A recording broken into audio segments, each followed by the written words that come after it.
মুসলিমদের দিন কায়েমের পদ্ধতি হচ্ছে দাওয়াত এবং জিহাদ এর মাধ্যমে, এই ভোটাভুটির মাধ্যমে না।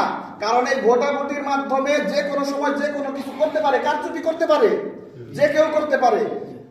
যখন ওই সরকার থাকে, যে সরকার নির্বাচন দেয়, তারা শয়তানি করতে পারে, 2 নাম্বারি করতে পারে। আরো নানান সমস্যা আছে। আরো নানান সমস্যা কি কি আছে? গণতন্ত্রের মধ্যে প্রত্যেক নাগরিকের বাক স্বাধীনতা দিতে হয়। রাসূল সাল্লাল্লাহু আলাইহি সাল্লামকে যে ব্যক্তি গালি দেয় তাকেও নিরাপত্তা দিতে হয় নষ্ট গণতন্ত্রের মধ্যে।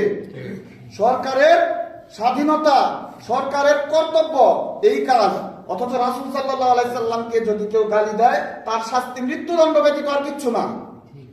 আল্লাহ এবং তার রাসূলকে যদি কেউ গালি দেয় তার শাস্তি মৃত্যুদণ্ড, যদি এই কর্ম শাসকের কাজ।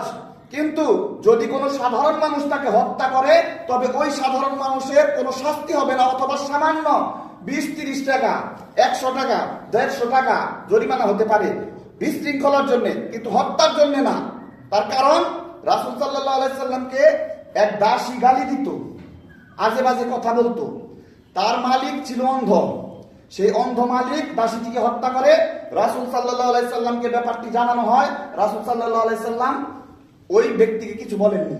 এটি সেটির দলিল যে রাসূলকে যদি কেউ গালি দেয় তবে তাকে যদি কোনো সাধারণ ব্যক্তি হত্যা করে ইসলামী শাসক তার কোনো বিচার করবে না। কিন্তু এই নষ্ট গণতন্ত্রের মধ্যে কিন্তু এটি নেই। রাসূলকে যে গালি দিবে তার নিরাপত্তা দিতে এই সরকার বাধ্য, গণতান্ত্রিক সরকার।